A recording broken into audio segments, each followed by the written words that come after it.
Hi, my name is Alan Lamont. I want to talk about the secret societies that govern the New World Order and who they are and how they operate. So, first of all, I want to explain that everything that we see in politics is planned that way by these organisations, and everything that we see from one election to the next, all of the failure of these governments, they could very, very easily solve the problems, socially and financially, economically, very, very easily. But the reason why we never see progress and we never see change in our governments and our nations is because these societies want the politicians to fail. They don't make the decisions, they're just figureheads.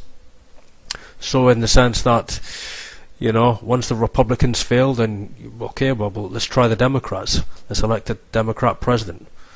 Okay, Labour has failed. Let's try and get back in the Conservatives. No, let's try double Democrats. And it goes on like this continually. When really these men are, graduates from New World Order, Jesuit-controlled universities like the Rhodes Scholarship Group, like Cecil Rhodes to be specific.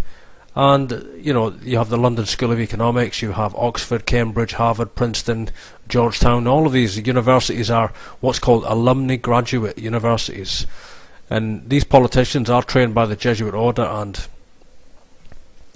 really the Bilderberg group, there's a lot of these groups which are really, they don't really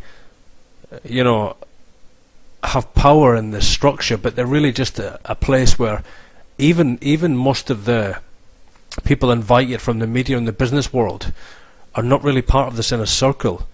It's really, really around these groups. They're really just a place where these Knights of Rome, these Jesuit-trained politicians, just really, high-level Masons, they just interconnect and relate with one another.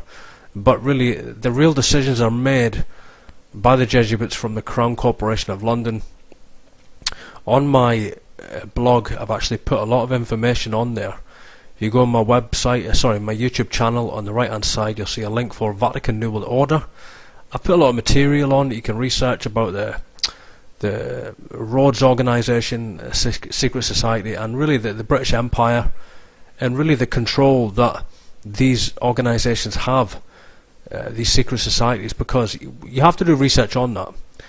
Okay, it's good to say the Jesuits rule the New World Order. That's the truth. It is the truth. The Vatican rules this world empire. It's the Roman Empire. But how does it do it? And how does the British Empire control America and the United Nations? Well, Prince Bernhard of the Netherlands, he really was not the man that created the Bilderberg. He was really there. He presided. He was what's called, a chairman of the first conference. So rightly, he was there at the first conference. But actually he was a Knight of Malta. So really it's the Jesuit order, the Jesuitical Knights of Malta, that rule over the Bilderberg group. And the Bilderberg group really is really just a part of what's called the Round Table group. And really, the Commonwealth is really what's called the scholarships that you can get from the Rhodes Secret Society group, and like Clinton got them, and there's others that are high-level politicians have had them. A man called Dennis Healy, an ex-British high-level politician.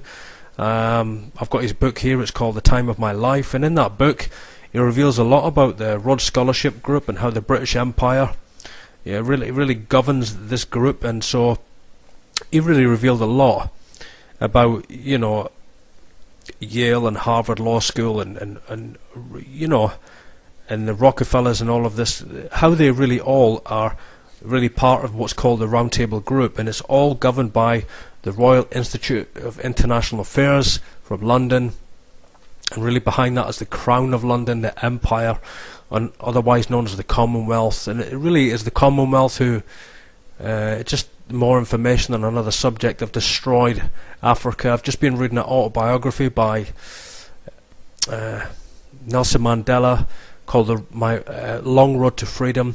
And while he was in prison for decades, he was visited by the American Temple Bar Association. He was visited by members of Lords, you know, and really, and then he became a Knight of Malta, and then he was, you know, brought out and trained to be the president. It was something that was organised, but at the same time we'll have to remember that the British Empire knew they could no longer continue its, you know, war of annihilation against the Africans. It was outrageous. The Africans could not vote for decades, couldn't vote in their own nation, couldn't have members of parliament in their own nation, you know, and that is the nature of this empire. But obviously, you know, in most of the Western world you have democracy and so on, but really, to go back to what I was saying, it's all deception, you know. What the New World Order does in the Western world is you have, you know, democracy, you have free elections and so on, and, you know, any person can vote. But the reality is that you know, everything that happens in politics is planned that way, it's organised that way, decades in advance. The politicians do not make the decisions; they're just figureheads. You know, but there's overt and covert, there's open and hidden warfare going on, and really what people believe as a government is actually an illusion. It's the monarchies that rule, it's the Vatican that rules through the British Crown Corporation. The British Empire rules this Round Table Group, it rules over the Bilderbergs, it rules over the Trilateral Commission, it rules over all of these organisations. And as I've said, I'm putting this information on the blog now, but I'm also going to do more audios now to really give a lot more insight to people. So I do a variety. I sometimes just do videos with music, and then I'll do a webcam, and then I'll do a few audios. But I think it's more beneficial to bring more information out, really, you know. A video is okay. I do that to really wake people up. People can see the images, and pictures speak 1,000 words, and you know, I try and do that to wake people up. But people need some meat on the bones, you know. They need some actual revelation and information that they can do research on. So a tip for people really is also, if you buy the autobiographies from these people, there's a lot of revelation in these books. You can read between the lines, and you can get a lot of revelation on these things. And but really, British politics today, the prime ministers are nothing but just, you know, Masonic knights of Rome. And as I've said, they are figureheads. They don't rule any nation, they don't pass any laws. It's really the crown, the monarchy of Great Britain, the Order of the Garter that governs Great Britain. And the Knights of Malta, they rule over the Bilderberg Group, they rule over the United Nations. So these Vatican knighthoods have authority in different regions, you know, across the earth, and it's known exactly where they operate, where their authority is. That's the key to this. The only way you can do that is to research these societies. There's many of them, like the Pilgrim Society, the Fabian Society, and John Butch Society. There's just so many. There's the Rhodes Scholarship Society, and these societies really are the societies that train. And listen, they train all world leaders in Jesuit alumni universities. And as I've said, a lot of that information is on the page. So if you go on today, you can read that. I'm going to keep it on for a while instead of putting other articles on. I'll keep it on for a while so people can go on there and look at it. And it's mainly about the Rhodes Scholarship secret society and how that governs presidents like, you know, Bill Clinton. But obviously he came from Georgetown University. So there is a hidden system whereby our world leaders are educated, but the power behind it is the British monarchy, it's the empire. And as I've said also in other audios, the royal bloodlines also govern other nations. Okay, that's the truth of it, you know. But the whole process of elections, as I've said, is complete deception. And Nelson Mandela, I've got a real respect for the man. I mean, his character is outstanding. I mean, he's an amazing man. But ultimately he was brought into this empire, the Crown Empire, and they needed him as a front, really, But at the same time, you know, he had a heart for his people, and he loved his people, and he gave his life for his people. But the only way they were going to allow Africa to be free of British rule was for, you know, their heads of state and their presidents to be Jesuit trained, and if they would not submit to the system, if they would fight against the system, ultimately they would be removed or brought into the knighthood structure, which is exactly what happened in Africa. You know, that's what happened. The British Empire still governs Africa through men like Robert Mugabe, who's Order of the Bath, Order of the Garter. Okay, I think that's enough for this one. Thanks for listening. I'll bring more. I'm going to do quite a few today because I have free time, so I'm just going to do more on different subjects. But yeah, it's really the secret societies that I'll end on that. That's my conclusion. It's really the secret societies you need to understand, because they govern the universities in which the presidents and politicians are really sent to these universities, and they come from royal bloodline. They're all related. Like Francis Hollande, the new French president, he's related. He's a cousin of Sarkozy. I mean, you know, it happens all the time.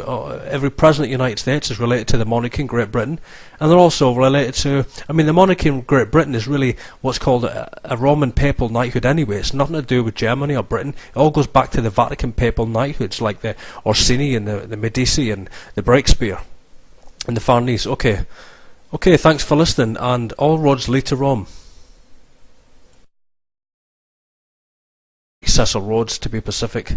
And, you know, you have the London School of Economics, you have Oxford, Cambridge, Harvard, Princeton, Georgetown. All of these universities are what's called alumni graduate universities. And these politicians are trained by the Jesuit order, and okay, Labour has failed, let's try and get back in the Conservatives. No, let's try double Democrats, you know, and it goes on like this continually. When really these men are, you know, graduates from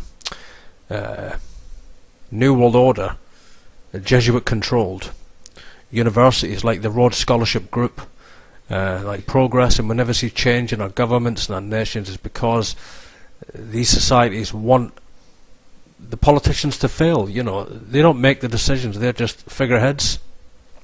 So, in the sense that, you know, once the Republicans fail, then okay, well, let's try the Democrats. Let's elect a Democrat president. And everything that we see from one election to the next, all of the, you know, the failure of these governments, they could very, very easily solve the problems, in, you know, socially and financially, economically, you know, very, very easily. But the reason why we never see... Hi, my name is Alan Lamont.